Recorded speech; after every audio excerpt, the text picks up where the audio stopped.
today for doing this interview that's being recorded on unceded Kaurna land at Christie Walk, where I live, and Christie Walk is a eco-village in the centre of Adelaide. Yeah, so I live on very beautiful Kaurna land.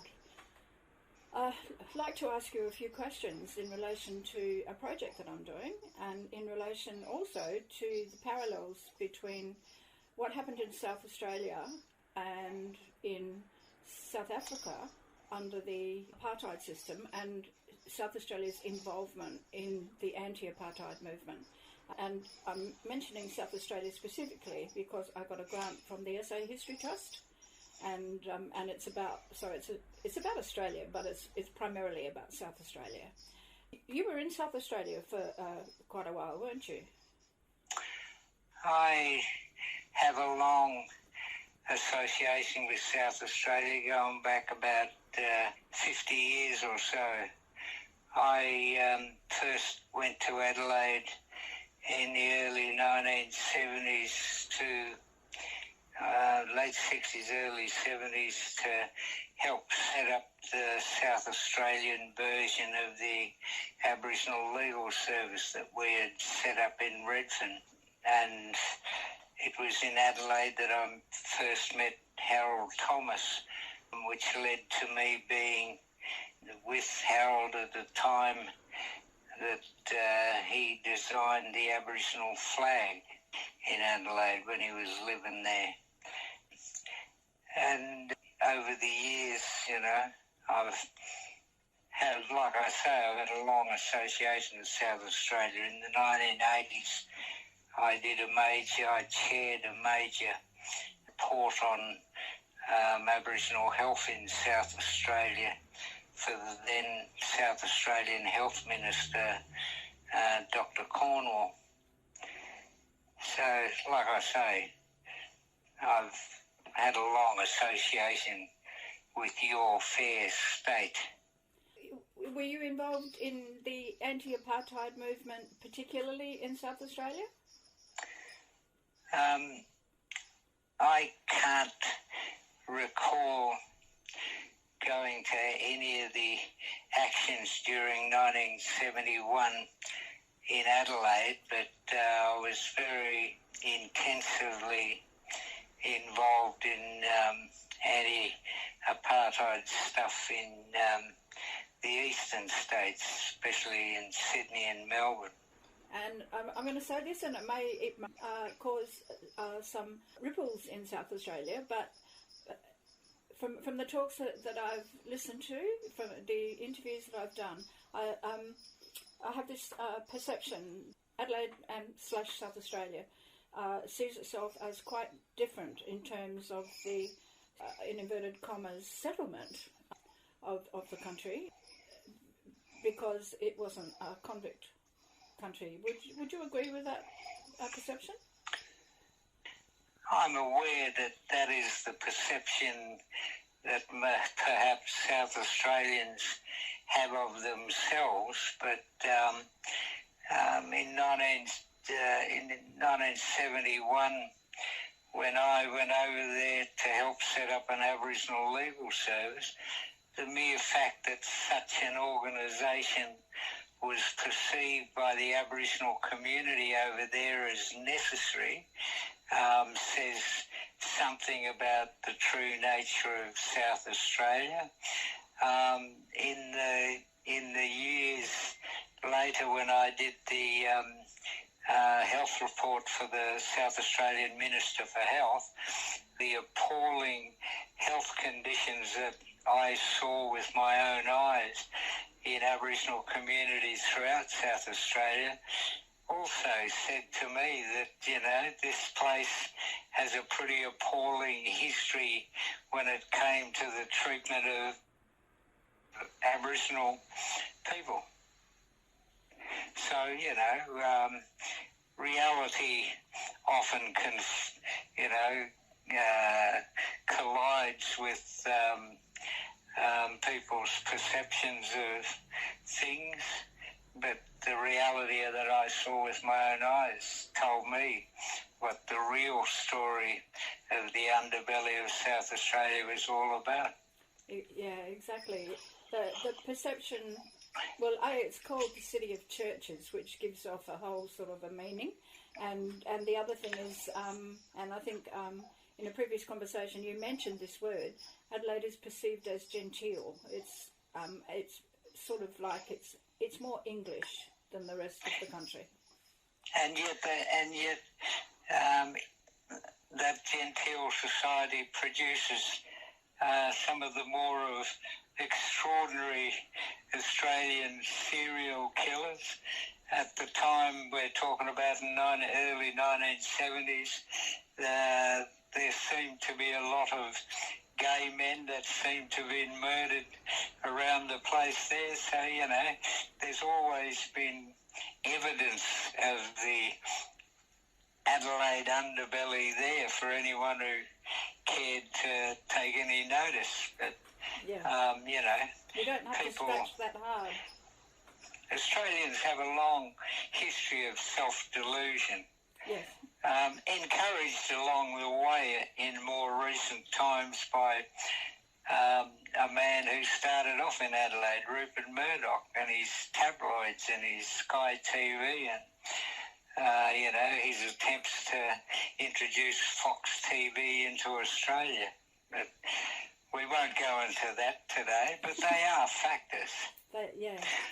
Although, ironically, it must be said, one of the numerous paradoxes about Rupert Murdoch is that at the time we're talking about, in 1971, Murdoch's newspapers, his early created national newspaper, The Australian, and most of his other papers were fairly strongly pro-Aboriginal issues, especially land rights, And Rupert Murdoch made his name with saving Rupert McStewart from being hung in South Australia. The contradictions abound amidst the reality. Oh yeah, I hadn't thought of that. He did too. Yeah, I ended up. Honour. Yeah, I late in life after he'd moved. Yes, and country. He ended up being an amazing speaker. I heard him in Alice Springs, talking in Alice Springs, and what an amazing man. Indeed. Yes. And if it hadn't been for Rupert Murdoch, we would never have met him, and we would never have realised, what he was capable of. Exactly. Isn't that amazing? Yeah, so I never thought there'd be something you could thank Rupert Murdoch for. But that was a long time ago, right at the very beginning of his newspaper career. Yeah, gosh. But you mentioned 1971, and in 1971, the Springbok tour was going around Australia, and there's a couple of things I want to mention about that. One of them is something that I said to you in an earlier conversation, which I have to thank you for, because it changed the way I've framed all of this. And I said in 1970, first of all, in the anti-Vietnam demonstration, the police were quite brutal, and there were people in that demonstration. I was there, and there were nuns, and there were all sorts of people marching, and it was a shock. It was a real shock to everybody that the police could be that brutal to people who were protesting against a war. And then in the following year, in 1971, and I'd run away from Adelaide by then, the Springbok tour happened. And that also was, you can't say that it was anything but brutal. People were bashed who were trying to oppose the Springboks from playing rugby in Australia because of their apartheid views. And and I said to you that that was pivotal, and it occurs to me the importance of language is such that you have to say, who was it pivotal for or to? Well, you've got to remember that at the time in the late 60s, early 70s, in Australia and indeed internationally, there was a convergence of a whole range of issues that were firing people up. I mean, the global issue of the day to do with race and history had to do with the apartheid system in South Africa, and that had ripples all around the world, all the way to genteel Adelaide. You know, there was the Vietnam War and the growing and massive, in the end, anti-war movement that developed, and that was primarily, in part, fueled along by the so-called revolt of the youth of the world, you know, in 1968 in Paris, and all of these things. It also was coinciding with the arse end of decolonisation in Africa, Asia and the Pacific, you know, and so there was a convergence of so many issues both locally and globally that by the time the Springboks came to Australia, it was inevitable that, you know, there was going to be fireworks. Although, having said that, I should say that to us Aboriginal activists in Redfern at the time, who'd sort of grown in numbers since in the post-1967 referendum period, in the first years after that's when the Black Power movement emerged in Redfern, and we felt you know, when we were young and crazy, 17, 18 years old, we felt that we were fighting on issues of white Australian racism, which we saw as, you know, one of the primary obstacles in the path of our struggle for justice. And so it was with some surprise in 1970 or so, when what seemed to us in Redfern to be the sudden appearance of all of these white Australian anti-racists, you know, who suddenly this anti-apartheid movement was there. And we were somewhat perplexed by this, and it was as a result of us being perplexed that Paul Coe, one of the leaders of the Redfern Black Power movement, at a lead-up rally to the Springboks coming out to Australia, at a lead-up anti-apartheid rally, Paul Coe commandeered the microphone and challenged the white Australian anti-racists. He said to them, how come you're coming out in your thousands on an issue of white racism halfway around the world? Don't you really need to look in the mirror, go home and look in the mirror and ask yourself what's going on under your noses in your own country? You know, and co-challenged the anti-apartheid activists to start attending the big land rights marches that we were organising in Sydney, Melbourne and Brisbane and Adelaide at the time, and challenged them to turn up to those marches as well so that they shouldn't be perceived as hypocrites.